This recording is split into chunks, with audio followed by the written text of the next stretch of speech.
Hello, welcome back to our coverage of the Cheap Thrills Netrunner Store Championship from February 2016. On the left, Will Compton playing Engineer in the Future. On the right, Matt Aldhume playing Jesminder Sareen. So a hedge fund clip one from Will. 2, install piece of ice, which also gains credit from the idea ability, and then installed a remote.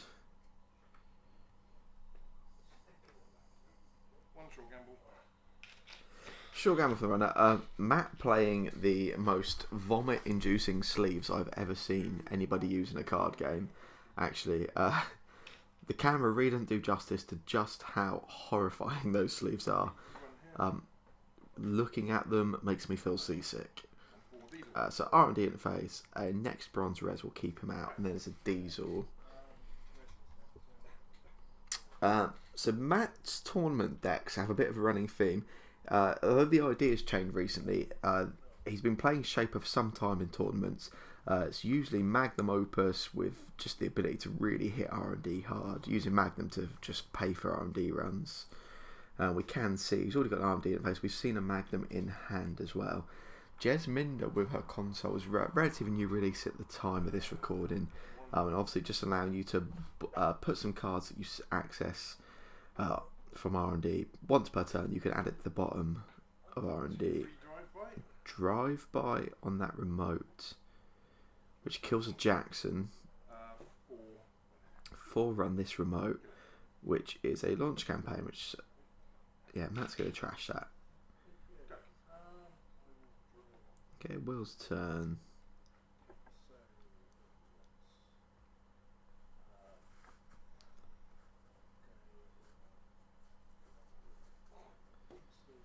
So Will creates a new server, installs something into that server, and then creates another new server.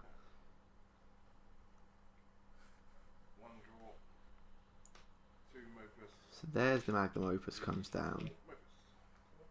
And then, yeah, Matt's going to click it twice.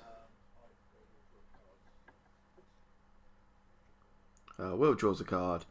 Keen to score. So keen, in fact, that he hasn't taken his launch campaign credits. He's going to fire the ABT. Okay, they all go straight in the bin. Will's, yeah, still forgot his launch campaign there, actually. Hopefully he'll pick that up in a moment.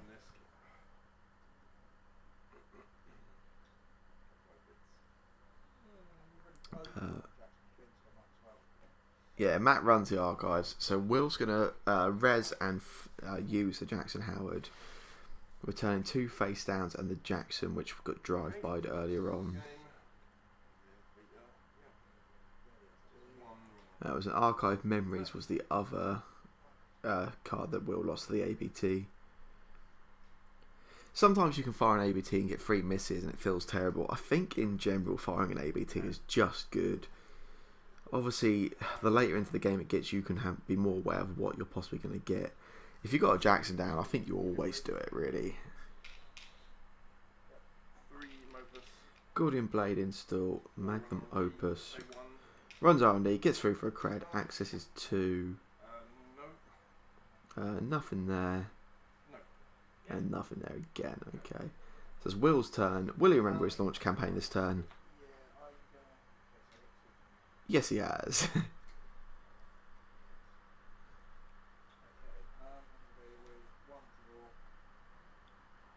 So click 1, Will's drawing a card. He is going to need to shore up that R&D.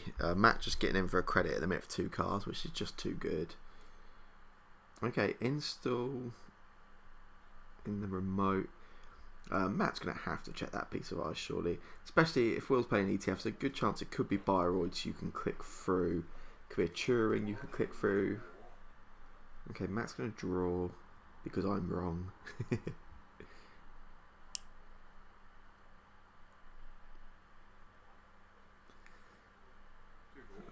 So I think a click 1 run on that remote was the right play there. Okay, click 4, run R&D. Okay, store GFI. And trash a Cerebral Overwriter.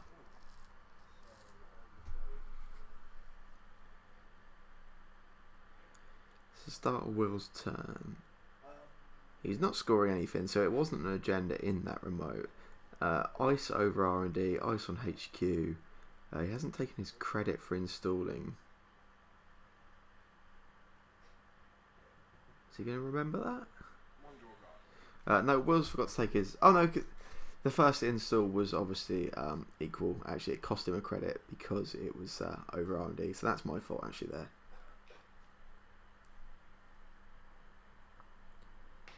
So Matt draws a card, plays Magnum Opus.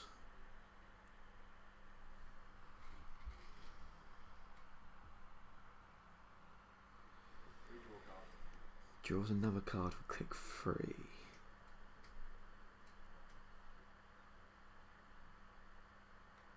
And then so Mayor comes down, so that's 2 MU and gives you the opportunity, the ability to put cards at the bottom of R&D.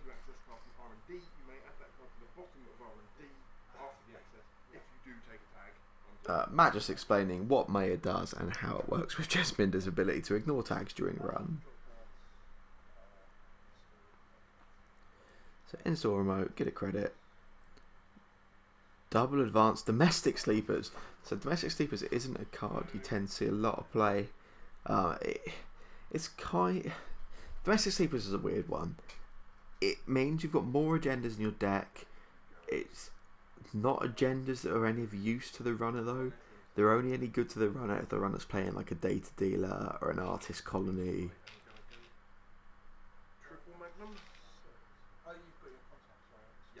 Yeah. Install self-modifying code. Takes 6 credits from Magnum Opus. So the cool thing with domestic sleepers means that it can just sit there. Obviously, Engine in the future really likes the 3 for 2 agendas, but it does mean you normally have to score 4 agendas to win. The domestic sleepers basically means Will can score 3 2-pointers, and then if he can get one more time out of the game, just triple click to just get that final point and end the game. So that's kind of nice, I guess.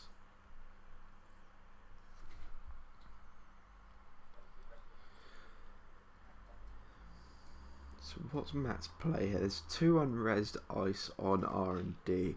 He does have a self-modifying code. 3 magnums. They're a run on R&D. So let's see what we've got here. There's another next bronze. So you can get through. Yeah, get through that for 1 credit. See another next bronze. So Matt will have to up the strength now, so that's going to cost 2 to break now, and then because Gordon keeps the strength, he can just play 1 to get through the final piece of ice. So Gordian Blade's actually really good here in this situation. So even with the 3 piece of ice on R&D, Matt can still get in there for 4 credits. So Matt's put something on the bottom using Mayor. And then he's seeing something that's going to stay on top. Okay.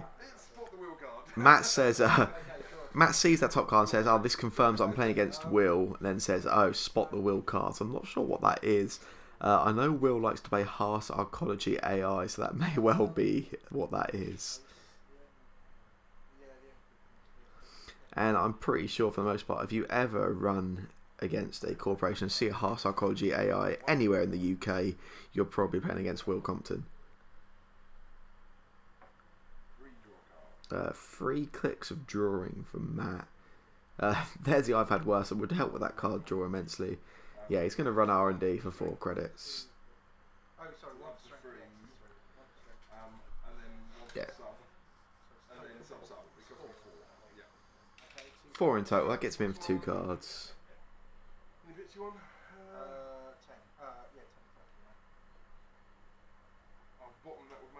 I think that was a restructure which Matt decides to put on the bottom as Will has 10 credits. And then he's going to trash Jackson there. So there's only 1 Jackson left in R&D at this point. Run removed from the game already.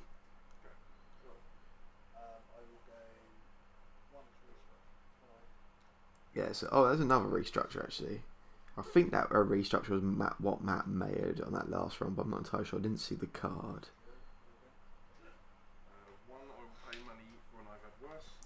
So I've had worse to draw 3 cards.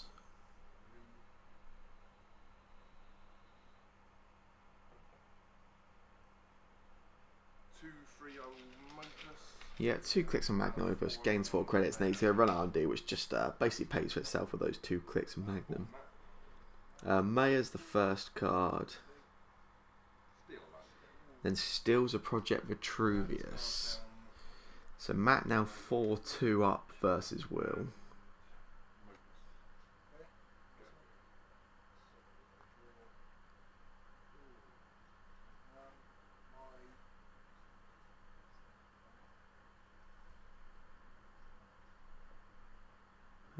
Will seems a little unsure of what he's going to do at this point. Just pauses for thought there. Seemed to reach that remote, but is now having second thoughts. So installs a new remote. Advances that remote. So installs 2 cards, advances one of them. Okay, so drive by on it. Yep, say goodbye to... I can't even see what that is. Right, and 2 Magnum Opus clicks. So there's a launch command. I can't actually see what that card in archives was. Is that Heart Psychology AI? I really can't see.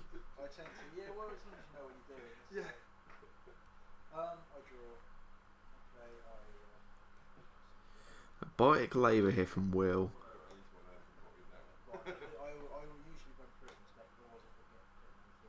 Clicks hit getting his ETF credit and scores an ABT. Will he fire this?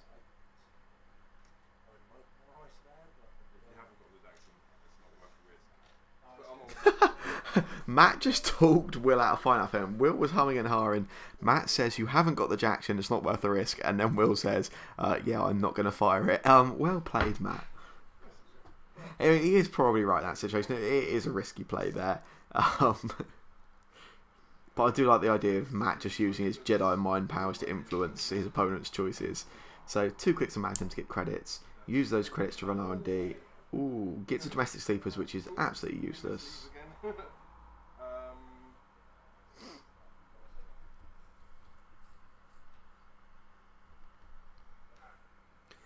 Matt's just thinking what to do with this card he's seeing. He can mayor it, might be able to trash it depending on what it is. Yeah, he's using mayor to put that on the bottom. I wish I could actually see what these cards were.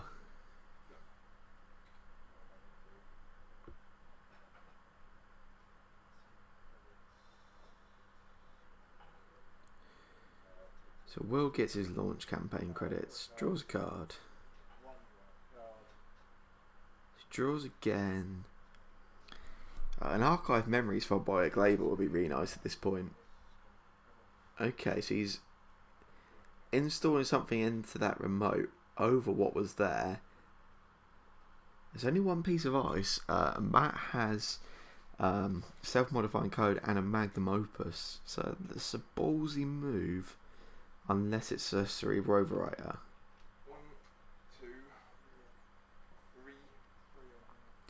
Okay, so 2 Magnum Opus, run it. It's a Turing, so Matt can break this.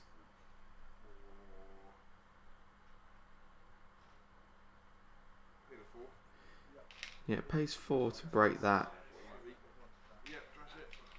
Yep, sees that mystery card again, which I'm really apologise, I'm not actually sure what that card is.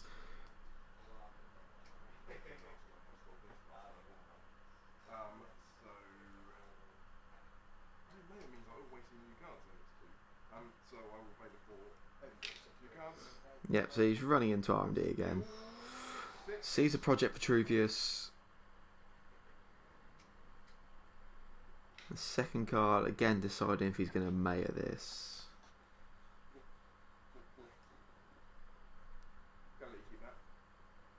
Yep, Matt's just going to let Will leave that on top. So Matt just needs any access on an agenda now. That R&D looks incredibly leaky in this situation.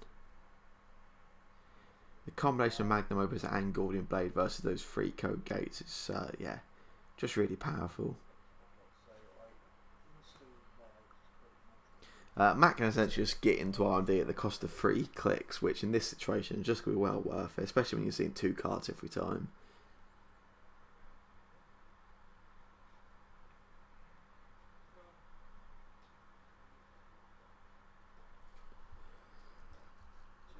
Will's really struggling at this point, I think.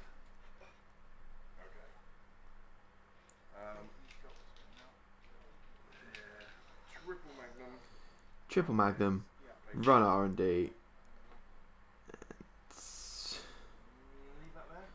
Matt leaves that card on top. Yeah, then sees a GFI. Will just the wrong ice at the wrong time there, quite possibly. The free Trick of Light actually in Will's hand. That's quite interesting. Yeah, Gorgian was just ripping apart those pieces of next ice there. Anything to just force Matt to have another breaker would have been nice. Matt wins the game. There was only a code breaker installed throughout the entire game. So we'll be back very shortly with game 2.